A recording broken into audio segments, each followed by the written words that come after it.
ഓം ശ്രീ ഗുരുഭ്യോ നമ. ജ്യോതിർഗമ ചാനലിലേക്ക് ഏവർക്കും സ്വാഗതം. ഇന്ന് ഞാൻ ചർച്ച ചെയ്യുന്നത് 2026 മാർച്ച് 2 ശുക്രൻ മീനൻ രാശിയിലേക്ക് രാശി മാറുന്നു. അതായത് ശുക്രൻ അതിൻ്റെ ഉച്ചരാശിയിലേക്ക് രാശി മാറുന്നു. ആ ഉച്ചരാശിയിൽ ശനിയും ശുക്രനുമായിട്ട് ശനി ശുക്ര യോഗം വരുന്നുണ്ട്. അപ്പോൾ അതിൻ്റെ ഗുണാനുഭവങ്ങൾ ഓരോ കൂറുകാർക്കും ലഗ്നക്കാർക്കും എങ്ങനെയാകും എന്നുള്ളതിനെ പറ്റിയാണ്. അപ്പോൾ 2026 മാർച്ച് 2 ശുക്രൻ മീനൻ രാശിയിലേക്ക് രാശി മാറുന്നത്. മീനൻ രാശി എന്ന് പറയുമ്പോൾ ശുക്രൻ്റെ ഉച്ചരാശിയാണ്. അതായത് ശുക്രന് ബലം കൂടുന്ന രാശിയാണ്. മാർച്ച് 25 വരെ ശുക്രൻ ആ രാശിയിലുണ്ടാകും. ഇപ്പം മീനൻ രാശിയിൽ ശനി ഇപ്പോൾ സ്ഥിതി ചെയ്യുന്നുണ്ട്. ശനി ശുക്രയോഗം മീനൻ രാശിയിൽ വരുന്നുണ്ട്. ചില കുറുകാരേക്കും ലഗ്നക്കാർക്കും ആ ശുക്രൻ്റെ മീനൻ രാശിയിലെ സ്ഥിതി എന്ന് പറയുന്നത് മാളവ്യ യോഗാവസ്ഥ നൽകുന്നുണ്ട്. പ്രത്യേകിച്ച് ശുക്രൻ എന്ന് പറയുമ്പോൾ സമ്പത്തിൻ്റെ ഗ്രഹമാണ്, സൗഭാഗ്യത്തിൻ്റെ ഗ്രഹമാണ്, സുഖസൗകര്യങ്ങളുടെ ഗ്രഹമാണ്, സൗന്ദര്യത്തിൻ്റെയും പ്രണയത്തിൻ്റെയും വിവാഹത്തിൻ്റെയും വിവാഹബന്ധങ്ങളെയൊക്കെ നമുക്ക് പ്രതിപാദിക്കുന്ന ഗ്രഹമായിട്ട് നമുക്ക് ഈ ശുക്രനെ കാണാം. ഇപ്പോൾ ശനി ശുക്രനോടൊപ്പം നിൽക്കുന്നുണ്ട്. ശനി എന്ന് പറയുമ്പോൾ അച്ചടക്കത്തിൻ്റെ ഗ്രഹമാണ്, പക്വതയുടെ ഗ്രഹമാണ്, നീതിബോധത്തിൻ്റെ ഗ്രഹമാണ്, അതുപോലെ കർമ്മ പ്രവർത്തനങ്ങളുടെയൊക്കെ ഗ്രഹമാണ്. അങ്ങനെ ആ ശുക്രനും ശനിയുമായിട്ട് അവിടെ യോഗം വരുമ്പോൾ, പ്രത്യേകിച്ച് അത് കാലപുരുഷൻ്റെ 12ാം ഭാവരാശിയിലാണ് ആ യോഗം വരുന്നത് എന്ന് പറയുമ്പോൾ നമുക്ക് സുഖബന്ധങ്ങളും സുഖ യാത്രകളും സുഖ ചെലവുകളും ഒക്കെ ഈ സമയത്ത് ചിലപ്പോൾ ഉണ്ടായെന്ന് വരാം. ആത്മീയമായിട്ടുള്ള സമ്പത്തും ഈശ്വര പ്രേമവും ആതുര പ്രവർത്തനങ്ങൾക്കുമൊക്കെ മനസ്സ് ഫോക്കസ് ചെയ്യാവുന്ന സമയം കൂടിയാണ്. അപ്പോൾ ഓരോ കൂറുകാർക്കും ലഗ്നക്കാർക്കും ഈ മീനൻ രാശി അവരുടെ ഏത് ഭാവരാശിയായിട്ട് വരുന്നു എന്നുള്ളതിനനുസരിച്ച്, അത് വ്യത്യാസപ്പെടുന്നതിനനുസരിച്ച് ഈ ശുക്രൻ്റെ മീനൻ രാശിയിലേക്കുള്ള രാശിമാറ്റം അതിൻ്റെ ഗുണാനുഭവങ്ങളും വ്യത്യാസപ്പെട്ടുകൊണ്ടിരിക്കും എന്ന് മനസ്സിലാക്കുക. ഈ വീഡിയോയിൽ ചിങ്ങം, കന്നി, തുലാം, വൃശ്ചികക്കൂറുകാർക്കും ലഗ്നക്കാർക്കും ശുക്രൻ്റെ മീനൻ രാശിയിലേക്കുള്ള രാശിമാറ്റത്തിൻ്റെ ഗുണാനുഭവങ്ങൾ എന്തൊക്കെയാണ് എന്നുള്ളതാണ് ചർച്ച ചെയ്യുന്നത്. ആദ്യമായിട്ട് ചിങ്ങക്കൂറുകാർക്കും ചിങ്ങ ലഗ്നക്കാർക്കും, അതായത് മകം, പൂരം, ഉത്ര നക്ഷത്രത്തിൻ്റെ ആദ്യപാദത്തിൽ പെടുന്നവർക്ക് ശുക്രൻ്റെ മീനൻ രാശിയിലേക്കുള്ള രാശിമാറ്റം എന്ത് ഇമ്പാക്റ്റ് ഉണ്ടാക്കും നോക്കാം. ചിങ്ങക്കൂറുകാരെ സംബന്ധിച്ചിടത്തോളം ശുക്രൻ അവരുടെ 3ാം ഭാവാധിപനുമാണ്, കർമ്മഭാവാധിപനുമാണ്. ആ ശുക്രൻ മാർച്ച് 2 അവരുടെ അഷ്ടമ ഭാവരാശിയിലേക്കാണ് രാശി മാറുന്നത്. മാർച്ച് 25 വരെ ആ ശുക്രൻ അഷ്ടമ ഭാവരാശിയിൽ ഉണ്ടാകും. അഷ്ടമഭാവം എന്ന് പറഞ്ഞാൽ തന്നെയും ആ ശുക്രൻ്റെ ഉച്ചരാശിയാണത്. അഷ്ടമഭാവാധിപനായിട്ടുള്ള ഗുരു ആണെങ്കിൽ ഇപ്പോൾ 11 മാർച്ച് 11 മുതൽ നേർസഞ്ചാരത്തിൽ സഞ്ചരിക്കുന്ന സമയവും കൂടെയാണ്. 8 ശനി സ്ഥിതി ചെയ്യുന്ന സമയമാണ്. ശനിയും ശുക്രനുമായിട്ട് അഷ്ടമത്തിൽ യോഗം വരുന്നുണ്ട്. അപ്പോൾ പൊതുവെ 8 ശുക്രൻ എന്ന് പറയുമ്പോൾ അതൊരു പരിവർത്തനത്തിൻ്റെ, ഒരു മാറ്റത്തിൻ്റെ ഒരു സമയം എന്ന് തന്നെ പറയാം. ഇപ്പോൾ ചില അപ്രതീക്ഷിതമായിട്ടുള്ള സംഭവവികാസങ്ങൾ ഈ സമയത്ത് ഉണ്ടാകും. അത് അപ്രതീക്ഷിതമായിട്ടുള്ള നേട്ടങ്ങൾക്ക് സാധ്യത വഴിതെളിക്കുന്നുണ്ട്. അപ്പോൾ ചിലരെ സംബന്ധിച്ചിടത്തോളം ഈ കുടുംബ വസ്തുക്കൾ അത് ഭാഗം ചെയ്ത് അതിൻ്റെ വിഹിതമൊക്കെ ചിലപ്പോൾ കിട്ടുന്നതിനൊക്കെ സാധ്യതയുണ്ട്. അതുപോലെ ഈ തൊഴിലിലൊക്കെ റിസർച്ച് ചെയ്യുന്നവരെ സംബന്ധിച്ചിടത്തോളം ആ റിസർച്ച് മേഖലയിലൊക്കെ വളരെ ഗുണാനുഭവം ഉണ്ടാകുന്ന സമയമായിരിക്കും ആ ശുക്രൻ അഷ്ടമരാശിയിൽ ഉച്ചസ്ഥിതനായിട്ട് വരിക വഴി. അപ്പോൾ അതുപോലെ തന്നെ ചില പഠിതാക്കളെ സംബന്ധിച്ചിടത്തോളം അവർക്ക് സ്കോളർഷിപ്പ് അല്ലെങ്കിൽ റിസർച്ചിൽ എന്തെങ്കിലുമൊക്കെ സ്കോളർഷിപ്പൊക്കെ ലഭിക്കാൻ സാധ്യതയുള്ള സമയമാണ്. ശാസ്ത്രജ്ഞന്മാരെ സംബന്ധിച്ചിടത്തോളം അവരുടെ പുതിയ കണ്ടുപിടുത്തങ്ങൾക്കൊക്കെ അനുകൂല സമയം എന്ന് പറയാം. അതുപോലെ തന്നെ നമുക്ക് ഈ നിഗൂഢ ശാസ്ത്രങ്ങളൊക്കെ അഭ്യസിക്കുന്നവർക്കും അനുകൂല സമയമാണ്. അതുപോലെ അന്വേഷണ ഏജൻസികളിലൊക്കെ പ്രവർത്തിക്കുന്നവരെ സംബന്ധിച്ചിടത്തോളം അവർക്ക് അന്വേഷണത്തിൽ എന്തെങ്കിലും തടസ്സങ്ങളോ ബുദ്ധിമുട്ടുകളോ ഒക്കെ വന്നിട്ടുണ്ടെങ്കിൽ അവയൊക്കെ മാറി അതിലൊക്കെ അവരുടെ ആത്യന്തികമായിട്ടുള്ള ലക്ഷ്യങ്ങൾ കൈവരിക്കാവുന്ന സമയമാണ്. അതുപോലെ ഹെൽത്ത് മേഖലയിൽ പ്രവർത്തിക്കുന്നവർക്ക്, ഇൻഷുറൻസിൽ പ്രവർത്തിക്കുന്നവർക്ക്, ചാർട്ടേഡ് അക്കൗണ്ടൻസ്, അതുപോലെ തന്നെ ആഡിറ്റിംഗ് മേഖലയിലൊക്കെ പ്രവർത്തിക്കുന്നവർക്കൊക്കെ തന്നെ ഈ അഷ്ടമരാശിയിലെ ശുക്രൻ്റെ ഉച്ചസ്ഥിതി വളരെ ഗുണം ചെയ്യും എന്ന് പറയാം. അതേസമയം സോഷ്യൽ മീഡിയകളിൽ ബന്ധപ്പെട്ട് പ്രവർത്തിക്കുന്നവർ, അതുപോലെ ഈ മോട്ടിവേഷൻ സ്പീക്കേഴ്സ്, കമ്മ്യൂണിക്കേഷൻ റിലേറ്റഡ് ആയിട്ടുള്ള വർക്ക് ചെയ്യുന്നവർ അവരൊക്കെ അല്പം ശ്രദ്ധിക്കണം. പ്രത്യേകിച്ച് അഷ്ടമത്തിലാണ് ആ ശുക്രൻ്റെ സ്ഥിതി വരുന്നു എന്നുള്ളത് കൊണ്ട്. എങ്കിൽ തന്നെയും അതുമുഖം ചിലപ്പോൾ ചില വിമർശനങ്ങളൊക്കെ ചിലപ്പോൾ ഈ സമയത്ത് അവർക്ക് ഫേസ് ചെയ്യേണ്ടതായിട്ട് വരുന്നുണ്ട്. അതുപോലെ തൊഴിലിലൊക്കെ ചിലപ്പോൾ ചിലർക്ക് സഡനായിട്ട് എന്തെങ്കിലുമൊക്കെ മാറ്റങ്ങൾ ഈ ശുക്രൻ്റെ അഷ്ടമരാശിയിൽ ഉച്ചസ്ഥിതി കൊണ്ടുവരാൻ സാധ്യത ഉണ്ട്. അതുപോലെ ചിലർക്ക് ചിലപ്പോൾ തൊഴിലിടത്ത് ചെറിയ ചലഞ്ചസൊക്കെ ഉണ്ടാകാം. ആ ചലഞ്ചസൊക്കെ അവർക്ക് അതിജീവിക്കാനാകും. അപ്പോൾ തൊഴിൽ, പ്രത്യേകിച്ച് ആരോഗ്യം, അതുപോലെ ഈ ജീവിത പങ്കാളിയുടെയൊക്കെ ആരോഗ്യം, ഇവയിൽ അല്പം നമ്മൾ ശ്രദ്ധ, പ്രത്യേകിച്ച് ജീവിത പങ്കാളിയുടെ ആരോഗ്യത്തിലൊക്കെ അല്പം ശ്രദ്ധ കൊടുക്കേണ്ടുന്ന സമയമാണ് എന്നും കൂടെ മനസ്സിലാക്കുക. എങ്കിൽ തന്നെയും നമുക്ക് ഈ പൊതുവെ നല്ല ചിന്തകളൊക്കെ ഈ സമയത്ത് ഉണ്ടാകും. അതുപോലെ തന്നെ ഈ 10ാം ഭാവാധിപൻ ആയിട്ടുള്ള ഈ ഉച്ചസ്ഥിതിയിൽ വരുന്നുണ്ട്. പ്രത്യേകിച്ച് ഈ 10ാം ഭാവാധിപനായിട്ടുള്ള ശുക്രൻ ഉച്ചസ്ഥിതിനായിട്ടൊക്കെ വരിക എന്ന് പറയുമ്പോൾ ഈ കുറച്ചു കാലത്തേക്കെങ്കിലും, അത് അഷ്ടമത്തിലാണ് ഉച്ചസ്ഥിതിയിൽ വരുന്നു എന്നുള്ളത് കൊണ്ട് കുറച്ചു കാലത്തേക്കെങ്കിലും അവർക്ക് അവരുടെ തൊഴിലിൽ ഒരു ഉയർന്ന പൊസിഷൻ, അല്ലെങ്കിൽ അത് ചിലപ്പോൾ അവരുടെ മേലുദ്യോഗസ്ഥരുടെ ആബ്സൻസിൽ അല്ലെങ്കിൽ അവരുടെ അവധിയിലൊക്കെ ചിലപ്പോൾ അവരുടെ ജോലി, ഉയർന്ന ജോലിയൊക്കെ ചിലപ്പോൾ കുറച്ചു കാലത്തേക്കെങ്കിലും ഇവർക്ക് ചെയ്യേണ്ടതായിട്ട് വരുന്ന ഒരു സ്ഥിതിയും കൂടെ കാണുന്നുണ്ട്. അതായത് തൊഴിലിൽ ഉയർന്ന പൊസിഷൻ കിട്ടാൻ സാധ്യതയുണ്ട് എന്നാണ് അതുകൊണ്ട് സൂചിപ്പിക്കുന്നത്. അതുപോലെ തന്നെ ഈ കുറുകാരെ സംബന്ധിച്ചിടത്തോളം ശുക്രൻ അഷ്ടമത്തിൽ ഉച്ചസ്ഥിതനാകുന്നത് കൊണ്ട് പൊതുവെ ധനപരമായിട്ടുള്ള കാര്യങ്ങളിൽ അത് അപ്രതീക്ഷിതമായിട്ട് എന്തെങ്കിലുമൊക്കെ ധനനേട്ടം ഇവർക്ക് ഉണ്ടാകാൻ സാധ്യതയുണ്ട്. അത് ചിലപ്പോൾ നമ്മൾ ഒരു ലോട്ടറി പരീക്ഷണമൊക്കെ നടത്തുന്നവരാണെങ്കിൽ അവർക്ക് ചിലപ്പോൾ അവർ പ്രതീക്ഷിക്കാതെ തന്നെ ആ ലോട്ടറി അവർക്ക് അതുവഴിയൊക്കെ സാമ്പത്തിക നേട്ടം കിട്ടുന്നതിന് സാധ്യതയുണ്ട്. അതേസമയം മാരിറ്റൽ റിലേഷൻഷിപ്പിലൊക്കെ അല്പം ശ്രദ്ധിക്കേണ്ടുന്ന സമയമാണ്. ഇപ്പോൾ സീക്രട്ടായിട്ട് എന്തെങ്കിലുമൊക്കെ ബന്ധങ്ങളുള്ളവരെ സംബന്ധിച്ചിടത്തോളം കെയർ വേണം. കാരണം അത് മുഖാന്തരം നമ്മുടെ മാരിറ്റൽ റിലേഷൻഷിപ്പിൽ എന്തെങ്കിലും പ്രയാസങ്ങൾ ഉണ്ടാകാൻ സാധ്യതയുണ്ട്. ഇപ്പോൾ രഹസ്യ സോഴ്സുകളിൽ നിന്ന് ചിലപ്പോൾ നമുക്ക് എന്തെങ്കിലും സാമ്പത്തിക നേട്ടങ്ങളൊക്കെ കിട്ടാൻ സാധ്യതയുണ്ട്. അതേസമയം നമുക്ക് മറ്റുള്ളവരെയൊക്കെ ഹെൽപ്പ് ചെയ്യണമെന്നുള്ളൊരു മനോഭാവമൊക്കെ ഈ സമയത്ത് വരാം. ശുക്രൻ അഷ്ടമരാശിയിൽ ഉച്ചസ്ഥിതിനായിട്ട് വരിക വഴി. അതുപോലെ ശനി ശുക്ര യോഗമൊക്കെ 8 വരിക എന്ന് പറയുമ്പോൾ നമ്മൾ മണി ട്രാൻസാക്ഷനിലൊക്കെ ഒരു കെയർ കൊടുത്തു പോകുന്നത് നല്ലതാണ്. ദാമ്പത്യ ബന്ധത്തിലും ഒരു കെയർ കൊടുക്കുന്നത് നല്ലതാണ്. ഇപ്പോൾ അതുപോലെ തന്നെ റിസ്കി ആയിട്ടുള്ള സംരംഭങ്ങളിൽ നമ്മൾ ഹ്യൂജ് ആയിട്ടുള്ള ഇൻവെസ്റ്റ്മെൻറ്റ് കഴിവതും ഈ സമയത്ത് ഒഴിവാക്കുന്നത് നല്ലതാണ്. ഇപ്പോൾ അതേസമയം നമുക്ക് അഷ്ടമഭാവാധിപനായിട്ടുള്ള ഗുരു 11 വക്രസ്ഥിതിയൊക്കെ മാറി നേർസഞ്ചാരത്തിൽ മാർച്ച് 11 മുതൽ വരുന്നത് അവർക്ക് ഇപ്പോൾ അൺഎക്സ്പെക്റ്റഡ് ആയിട്ടുള്ള സാമ്പത്തിക നേട്ടങ്ങൾക്ക് വഴിതെളിക്കും എന്ന് തന്നെ പറയാം. അപ്പോൾ ചില ഏരിയകളിൽ അവർക്ക് ഗുണാനുഭവങ്ങൾ ഉണ്ടാകും എന്ന് തന്നെ പറയാം. മറ്റു ചില ഏരിയകളിൽ അവർക്ക് ചില ബുദ്ധിമുട്ടുകൾ ഈ ശുക്രൻ്റെ രാശിമാറ്റം കൊണ്ട് ഉണ്ടാകാൻ സാധ്യതയുണ്ട്. ഇനി കന്നിക്കുറുകാർക്കും കന്നി ലഗ്നക്കാർക്കും ശുക്രൻ മീനൻ രാശിയിൽ ഉച്ചസ്ഥിതിനായിട്ട് വരുന്നതിൻ്റെ ഇമ്പാക്റ്റ് എന്താണെന്ന് നോക്കാം. കന്നിക്കുറുകാരെന്ന് പറയുമ്പോൾ നമുക്കറിയാം ഉത്രം നക്ഷത്രത്തിൻ്റെ അവസാനത്തെ 3 പാദം, അതുപോലെ അത്തം, അതുപോലെ ചിത്തിര നക്ഷത്രത്തിൻ്റെ ആദ്യത്തെ 2 പാദത്തിൽ പെടുന്നവരാണ്. അവർക്ക് ഈ ശുക്രൻ എന്ന് പറയുന്നത് ധനഭാവാധിപനുമാണ്, ഭാഗ്യഭാവാധിപനുമാണ്. 2ഉം 9ഉം ഭാവാധിപനായിട്ടുള്ള ശുക്രൻ മാർച്ച് 2-ന് അവരുടെ 7ാം ഭാവരാശിയിലാണ് ഉച്ചരാശിയിലേക്കാണ് ആ ശുക്രൻ്റെ രാശി മാറ്റം. മാർച്ച് 25 വരെ ആ ശുക്രൻ ഉച്ചരാശിയിൽ ഉണ്ടാകും. അപ്പോൾ 7ാം ഭാവാധിപൻ എന്ന് പറയുന്ന ഗുരുവാണ്. ആ ഗുരു ഇപ്പോൾ കർമ്മസ്ഥാനത്ത് നിൽക്കുകയാണ്. മാർച്ച് 11 മുതൽ ഗുരു നേർസഞ്ചാരത്തിൽ വരുന്ന സമയം കൂടിയാണ്. 7-ൽ ശനിയുണ്ട്. ആ ശനി ശുക്രനുമായിട്ടൊക്കെ യോഗം ചെയ്യുന്നുണ്ട്. അപ്പോൾ 7-ലൊക്കെ ശുക്രൻ ഉച്ചസ്ഥിതിനായിട്ട് വരുന്നു. അപ്പോൾ 7-ൽ ശുക്രൻ വരിക എന്ന് പറയുമ്പോൾ ഈ കുറുകാരെ സംബന്ധിച്ചിടത്തോളം ശുക്രൻ മാളവ്യ യോഗാവസ്ഥയിലാണ് എന്നും കൂടെ മനസ്സിലാക്കുക. അപ്പോൾ സാമ്പത്തിക സ്ഥിതി മെച്ചപ്പെടുന്ന സമയം എന്ന് പറയാം. ബിസിനസ്സിൽ വലിയ നേട്ടം ഉണ്ടാകുന്ന സമയം എന്ന് പറയാം. ജീവിത പങ്കാളി വഴി ഭാഗ്യാനുഭവങ്ങൾ ഉണ്ടാകും എന്ന് പറയാം. ഇപ്പം ശുക്രൻ 9-ന്റെ 11-ലാണ് നിൽക്കുന്നത്. അപ്പോൾ 9ാം ഭാവത്തിൻ്റെ ഭാഗ്യഭാവത്തിൻ്റെ നേട്ടസ്ഥാനത്ത്, ഭാഗ്യഭാവാധിപൻ ഭാവത്തിൻ്റെ നേട്ടസ്ഥാനത്ത് ഉച്ചസ്ഥിതിനായിട്ട് വരിക എന്ന് പറയുമ്പോൾ വലിയ നേട്ടങ്ങൾ, വലിയ സാമ്പത്തിക നേട്ടങ്ങൾ അവർക്ക് പ്രതീക്ഷിക്കാം.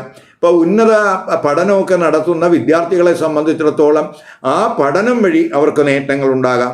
വിദേശത്തൊക്കെ പഠനമോ അല്ലെങ്കിൽ ഗവേഷണമോ ഒക്കെ ആഗ്രഹിക്കുന്നവർക്കും അനുകൂല സമയമായിട്ട് കാണുന്നുണ്ട്. അതുപോലെ ആത്മീയമായിട്ടുള്ള കാര്യങ്ങളിലൊക്കെ കൂടുതൽ ശ്രദ്ധ കൊടുക്കുന്ന സമയം കൂടെയാണ്. അപ്പോൾ അതുപോലെ നമുക്ക് ഈ പ്രത്യേകിച്ച് ഈ ആറാം ഭാവാധിപനായിട്ടുള്ള ശനി 7 നിൽക്കുന്ന സമയം കൂടിയാണ്. വിവാഹാലോചനകൾ വരാം. ശുക്രൻ 7 ഉച്ചസ്ഥിതിനായിട്ട് നിൽക്കുന്നത്. അത് ചിലപ്പോൾ ബന്ധുക്കളിൽ നിന്ന് തന്നെ വിവാഹാലോചനകൾ വരുന്നതിനും സാധ്യതയുണ്ട്. അപ്പോൾ പൊതുവെ അപ്രതീക്ഷിതമായിട്ടുള്ള ചില നേട്ടങ്ങൾ ഈ സമയത്ത് ഉണ്ടാകാം. ജീവിത പങ്കാളി വഴി ഭാഗ്യാനുഭവങ്ങൾ ഉണ്ടാകാം. അതുപോലെ തന്നെ ചില മംഗളകർമ്മങ്ങൾ, കുടുംബാംഗങ്ങളുമായിട്ട് ചിലപ്പോൾ ദൂരയാത്രകൾ, ഷോപ്പിംഗ്, ഇവയ്ക്കൊക്കെ സാധ്യത കാണുന്നുണ്ട്. വിവാഹ ആലോചനകൾ ഈ സമയത്ത് വരാനും സാധ്യതയുണ്ട്. അതുവഴിയൊക്കെ ഭാഗ്യനേട്ടങ്ങൾ ഉണ്ടാകാനും സാധ്യതയുണ്ട്. പാർട്ട്ണർഷിപ്പ് ബിസിനസ്സിലൊക്കെ എന്തെങ്കിലുമൊക്കെ നേട്ടങ്ങൾ പ്രതീക്ഷിക്കാവുന്ന സമയമാണ്. അതുപോലെ പുതിയ കരാറുകളിലൊക്കെ ചിലപ്പോൾ ഏർപ്പെടുന്നതിനൊക്കെ സാധ്യതയുണ്ട്. ശനി ശുക്ര യോഗമൊക്കെ 7 വരിക എന്ന് പറയുമ്പോൾ പ്രത്യേകിച്ച് നമ്മൾ വിവാഹം ആലോചിക്കുന്നവരെ സംബന്ധിച്ചിടത്തോളം ശനി 6ാം ഭാവാധിപനും കൂടെയാണ് എന്നുള്ളത് കൊണ്ട് ജീവിത പങ്കാളിയൊക്കെ സെലക്ട് ചെയ്യുന്നതിൽ അല്പം കെയർ കൊടുക്കുന്നത് നല്ലതാണ്. ശുക്രൻ 7 ഉച്ചസ്ഥിതിനാകുന്നത് കൊണ്ട് നമ്മൾ 7ാം ഭാവത്തിലാണ് ശുക്രൻ ഉച്ചസ്ഥിതിനായിട്ട് വരുന്നു എന്നുള്ളത് കൊണ്ട് എതിർ ലിംഗക്കാരുമായിട്ടുള്ള ബന്ധത്തിലൊക്കെ ഒരു ശ്രദ്ധ വേണം. പുതിയ സൗഹൃദങ്ങളൊക്കെ ഈ സമയത്ത് ഉണ്ടാകും. അത് ശനി ശുക്ര യോഗമൊക്കെ 7 വരുമ്പോൾ നമ്മൾ എതിർ ലിംഗക്കാരുടെ ട്രാപ്പിലൊക്കെ പെടാനൊക്കെ സാധ്യതയുണ്ട്. അവിടേക്ക് ഒരു കെയർ കൊടുക്കണം. അതുപോലെ ദമ്പതിമാർക്ക് ചിലപ്പോൾ ദൂരയാത്രകൾക്കോ അല്ലെങ്കിൽ വിദേശ യാത്രകൾക്കോ ഒക്കെ സാധ്യത, അതൊക്കെ ചിലപ്പോൾ യാത്രകൾ പ്ലാൻ ചെയ്യുന്നതിനൊക്കെ സാധ്യത കാണുന്നുണ്ട്. അതുപോലെ പൊതുവെ നമുക്ക് ദാമ്പത്യ ബന്ധമൊക്കെ സന്തോഷകരമായിരിക്കും എന്ന് തന്നെ പറയാം. ചിലർക്ക് ബിസിനസ്, തൊഴിൽ ഇവയുമായിട്ട് ബന്ധപ്പെട്ടൊക്കെ ചിലപ്പോൾ ദൂരയാത്രകൾ വേണ്ടിവരും. അതുപോലെ അതുമായിട്ട് ബന്ധപ്പെട്ട് ചിലപ്പോൾ ഉന്നത വ്യക്തികളെയൊക്കെ മീറ്റ് ചെയ്യുന്നതിനും അതുവഴി അവർക്ക് എന്തെങ്കിലും നേട്ടങ്ങൾ ഉണ്ടാകുന്നതിനൊക്കെ സാധ്യതയുണ്ട്. കുടുംബ അംഗങ്ങളൊക്കെ ഒന്നിച്ചു കൂടുന്നതിനൊക്കെ സാധ്യത കാണുന്നുണ്ട്. കുടുംബത്തിൽ ചിലപ്പോൾ മംഗളകർമ്മങ്ങൾ ഉണ്ടായെന്ന് വരാം. അല്ലെങ്കിൽ മറ്റ് മംഗളകർമ്മങ്ങളിലൊക്കെ പങ്കെടുക്കുന്നതിനൊക്കെ സാധ്യത കാണുന്നുണ്ട്. അപ്പോൾ തൊഴിലിൽ ഉയർച്ചയ്ക്കും ഭാഗ്യനേട്ടങ്ങൾക്കും അനുകൂലമായിട്ടുള്ള സമയമാണ്. അതുപോലെ പൊതുവെ നമുക്ക് സന്തോഷകരമായിട്ടുള്ള ഒരു മാനസികാവസ്ഥ, അതുപോലെ പൊതുവെ നമ്മുടെ കലാബോധം, നമ്മുടെ ബുദ്ധിശക്തി, നമ്മുടെ സൗന്ദര്യബോധം, അതുപോലെ എതിർലിംഗക്കാരെ ആകർഷിക്കുന്നതിനുള്ള ഒരു മാഗ്നറ്റിക് പേഴ്സണാലിറ്റി ചിലപ്പോൾ ഈ സമയത്ത് ഈ കുറുകാർക്ക് ഉണ്ടായെന്ന് വരാം. കാരണം ജന്മരാശിയിലൊക്കെ ശുക്രൻ്റെ ദൃഷ്ടിയുണ്ട്. ഇപ്പോൾ പൊതുവെ ശുഭാപ്തി വിശ്വാസമൊക്കെ കൂടുന്ന സമയമാണ്. ധനസുഖവും കുടുംബ സുഖവും ഒക്കെ പ്രതീക്ഷിക്കാവുന്ന സമയമായിട്ട് കാണുന്നുണ്ട്.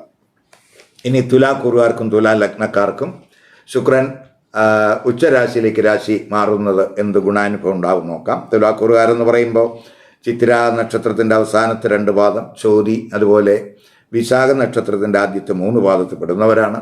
ഇപ്പോൾ തുലാക്കുറുകാർക്കും തുലാ ലഗ്നക്കാർക്കും ജന്മ ലഗ്ന രാശ്യാധിപനാണ് ശുക്രൻ. അതുപോലെ ശുക്രൻ അഷ്ടമ ഭാവാധിപനുമാണ്. അപ്പോൾ ആ 1ഉം 8ഉം ഭാവാധിപനായിട്ടുള്ള ശുക്രൻ മാർച്ച് 2-ന് അവരുടെ 6ാം ഭാവരാശിയിലേക്കാണ് രാശി മാറുന്നത്. മാർച്ച് 25 വരെ ശുക്രൻ 6ാം ഭാവരാശിയിൽ ഉണ്ടാകും. 6ാം ഭാവരാശി എന്ന് പറയുന്നത് ശുക്രൻ്റെ ഉച്ചരാശിയാണ്. 6ാം ഭാവം എന്ന് പറയുന്നത് ഗുരുവിൻ്റെ രാശിയാണ്. ആ ഗുരു ആണെങ്കിൽ ഇപ്പോൾ ഭാഗ്യസ്ഥാനത്ത് സഞ്ചരിക്കുന്നുണ്ട്. മാർച്ച് 11 മുതൽ ഗുരു ഭാഗ്യസ്ഥാനത്ത് നേർസഞ്ചാരത്തിൽ വരുന്ന സമയമൊക്കെയാണ്. അപ്പോൾ പ്രത്യേകിച്ച് അഷ്ടമ ഭാവാധിപനായിട്ടുള്ള ശുക്രനാണ് 6ലേക്ക് വരിക എന്ന് പറയുമ്പോൾ അതൊരു വിപരീത രാജയോഗാവസ്ഥയായിട്ടെടുക്കാം.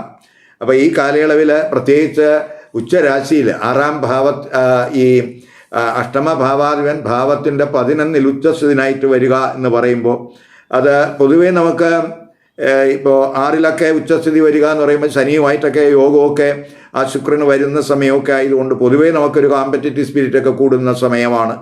അപ്പോൾ ദൈനംദിന പ്രവർത്തനങ്ങളിലൊക്കെ കാര്യക്ഷമത കൂടുന്ന സമയമാണ്.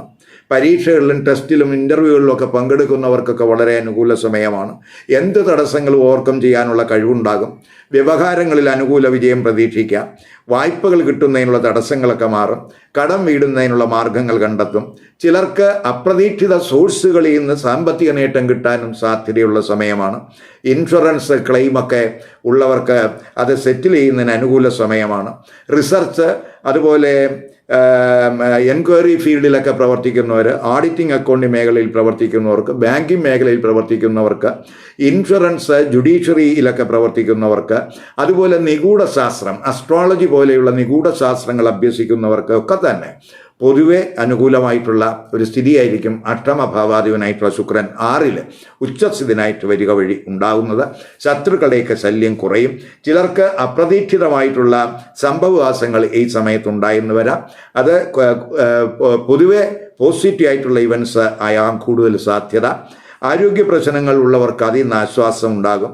പ്രത്യേകിച്ച് 8ാം ഭാവാധിപൻ 6 വിപരീത രാജയോഗാവസ്ഥയിലാണ് നിൽക്കുന്നത്. പൊതുവേ നമുക്ക് പ്രശ്നങ്ങളൊക്കെ തരണം ചെയ്യാൻ കഴിയുന്നതിന് അനുകൂലമായിട്ടുള്ള ഒരു രാശിമാറ്റമായിട്ട് ശുക്രൻ്റെ രാശിമാറ്റത്തെ കാണാം.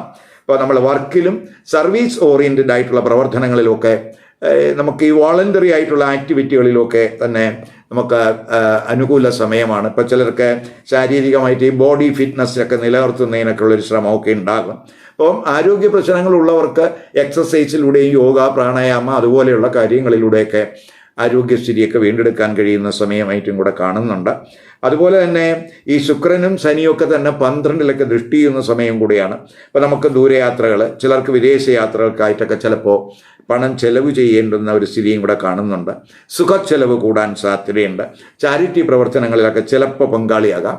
ആത്മീയ കാര്യങ്ങളിലൊക്കെ വളരെ ശ്രദ്ധ കൂടുന്ന സമയമായിരിക്കും. അതുപോലെ തന്നെ യോഗ, പ്രാണായാമം ഇവയൊക്കെ ശീലിക്കുന്നത്, അതുപോലെ ഉറക്കക്കുറവൊക്കെ പരിഹരിക്കുന്നതിനൊക്കെ അനുകൂല സമയമായിട്ടും കൂടെ കാണുന്നുണ്ട്. മണി സ്പെൻഡിങ്ങിലും ട്രാൻസാക്ഷനിലും അല്പം കെയർ വേണ്ടുന്ന സമയമാണ്. ഇനി വൃശ്ചികക്കൂറുകാർക്കും വൃശ്ചിക ലഗ്നക്കാർക്കും ശുക്രൻ മീനൻ രാശിയിൽ ഉച്ചരാശിയിലേക്ക് രാശി മാറുന്നത് എന്ത് ഇമ്പാക്റ്റ് ഉണ്ടാക്കും നോക്കാം. വൃശ്ചികക്കൂറുകാരെന്ന് പറയുമ്പം വിശാഖ നക്ഷത്രത്തിൻ്റെ അവസാനത്തെ പാദം അനിഴം തൃക്കേട്ട നക്ഷത്രക്കാരെയാണ്. വൃശ്ചികക്കൂറുകാർക്കും വൃശ്ചിക ലഗ്നക്കാർക്കും ശുക്രൻ 7ാം ഭാവാധിപനുമാണ്, അതുപോലെ 12ാം ഭാവാധിപനുമാണ്.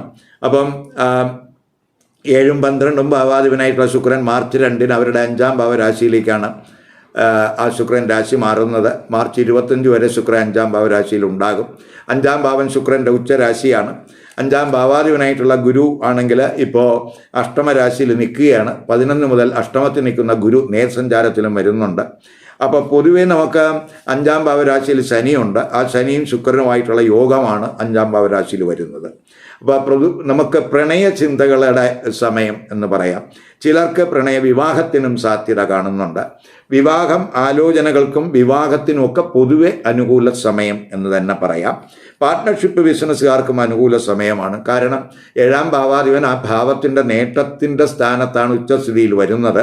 അപ്പം പാർട്ട്ണർഷിപ്പ് വഴി വലിയ നേട്ടങ്ങളുണ്ടാകാം, ബിസിനസ് വഴി നേട്ടങ്ങളുണ്ടാകാം, ജീവിത പങ്കാളി വഴിയൊക്കെ നേട്ടങ്ങളുണ്ടാകാം എന്ന് തന്നെ അതിനൊക്കെ അനുകൂലമായിട്ടുള്ളൊരു സമയമാണ്. പൊതുവെ നമുക്ക് ആഗ്രഹിക്കുന്ന രീതിയിൽ കാര്യങ്ങൾ മുന്നോട്ട് കൊണ്ടുപോകാൻ കഴിയുന്ന ഒരു സ്ഥിതിയാണ് ശുക്രൻ്റെ 5ാം ഭാവരാശിയിൽ ഉച്ചസ്ഥിതി വരിക വഴി ഉണ്ടാകുന്നത്. അതുപോലെ തന്നെ നമുക്ക് പൂർവ്വ പുണ്യ സുഹൃതമൊക്കെ ഉണ്ടാകും. 5ാം ഭാവരാശിയിൽ ശുക്രൻ ഉച്ചസ്ഥിതിയിലാണ്, അവിടെ 5ൽ ശനി സ്ഥിതി ചെയ്യുന്ന സമയമാണ്. അപ്പോൾ നമുക്ക് ഉപാസനാദി കാര്യങ്ങളിലൊക്കെ താല്പര്യം കൂടും. പൊതുവെ നമുക്ക് ക്രിയേറ്റീവ് തലത്തിലും സ്പെക്കുലേറ്റീവ് തലത്തിലും ഒക്കെ തന്നെ വിജയം പ്രതീക്ഷിക്കാവുന്ന സമയമാണ്. സന്താനങ്ങളിൽ നിന്ന് ഗുണാനുഭവം ഉണ്ടാകും. അതുവഴിയൊക്കെ സന്തോഷാനുഭവങ്ങൾ പ്രതീക്ഷിക്കാവുന്ന സമയമാണ്. അതുപോലെ തന്നെ ടീച്ചിങ് മേഖലയിലൊക്കെ വർക്ക് ചെയ്യുന്നവർക്ക് ഗുണാനുഭവം ഉണ്ടാകും. ശനി ശുക്രനുമായിട്ട് യോഗം വരുന്നതുകൊണ്ട് അപ്പോൾ പ്രത്യേകിച്ച് ശുക്രൻ ശനി എന്ന് പറയുന്നത് 3ഉം 4ഉം ഭാവാധിപനാണ്. ഇപ്പോൾ പ്രണയബന്ധങ്ങളൊക്കെ ഉണ്ടാകും, എങ്കിലും അല്പ കെയറൊക്കെ വേണം. അതുപോലെ ജീവിത പങ്കാളിയൊക്കെ സെലക്ട് ചെയ്യുന്നതിലും അല്പം ശ്രദ്ധ കൊടുക്കുന്നത് നല്ലതാണ്. പ്രലോഭനങ്ങളിലൊക്കെ നമ്മൾ പെടാതെ നോക്കണം. ചിലർക്ക് ഒന്നിലധികം പ്രണയബന്ധമൊക്കെ ചിലപ്പോൾ ഈ സമയത്ത് ഉണ്ടായെന്നൊക്കെ വരാം. അപ്പോൾ അവയിലൊക്കെ ഒരു ശ്രദ്ധ കൊടുത്ത് പോകണം. മൈൻഡ് കൂടുതൽ ആക്റ്റീവ് ആകുന്ന സമയമാണ്. അതേസമയം ചിലപ്പോൾ ചില കൺഫ്യൂഷനൊക്കെ ഇവർക്ക് ക്രിയേറ്റ് ചെയ്യാം, ശനിയൊക്കെ അവിടെ നിൽക്കുന്നത് കൊണ്ട്. അതുപോലെ ശനി ശുക്രൻ എന്നീ ഗ്രഹങ്ങൾ 11ലേക്കൊക്കെ ദൃഷ്ടി ചെയ്യുന്ന സമയം കൂടിയാണ്. അപ്പം നിരവധി സോഴ്സുകളിൽ നിന്നൊക്കെ ധനാഗമമൊക്കെ പ്രതീക്ഷിക്കാവുന്ന സമയം കൂടിയാണ്. അതുപോലെ നമുക്ക് ആഗ്രഹങ്ങൾ നിവർത്തിക്കുന്നതിനും അനുകൂല സമയമാണ്. ഇപ്പം നമുക്ക് വീട്, വാഹനം ഇത്യാദി കാര്യങ്ങളിലൊക്കെ ഒരു താല്പര്യം ഉണ്ടെങ്കിൽ അതൊക്കെ വാങ്ങുന്നതിനും അതൊക്കെ സ്വായത്തമാക്കുന്നതിനൊക്കെ അനുകൂല സമയമായിട്ട് കാണുന്നുണ്ട്. നല്ല കാര്യങ്ങൾക്കായിട്ടും മംഗളകർമ്മങ്ങൾക്കായിട്ടൊക്കെ പണം ചെലവ് ചെയ്യേണ്ടുന്ന ഒരു സ്ഥിതിയും കൂടെ കാണുന്നുണ്ട്. കുടുംബാംഗങ്ങളുമായോ ദമ്പതികൾ മാത്രമായോ ഒക്കെ ചിലപ്പോൾ ദൂരയാത്രകൾ ഒക്കെ ഈ സമയത്ത് ചിലപ്പോൾ ഉണ്ടായെന്ന് വരാം. ആത്മീയ കാര്യങ്ങളിൽ കൂടുതൽ ശ്രദ്ധ കൊടുക്കുന്ന സമയമായിട്ട് കാണുന്നുണ്ട്. ഈ വീഡിയോ ഇഷ്ടപ്പെട്ടുവെങ്കിൽ ലൈക്ക് ചെയ്യുക, ഷെയർ ചെയ്യുക. അതുപോലെ സബ്സ്ക്രൈബ് ചെയ്യാത്തവർ സബ്സ്ക്രൈബ് ചെയ്ത് കാണുക. മറ്റൊരു പുതിയ വിഷയമായി അടുത്ത വീഡിയോ കാണാം. നമസ്കാരം.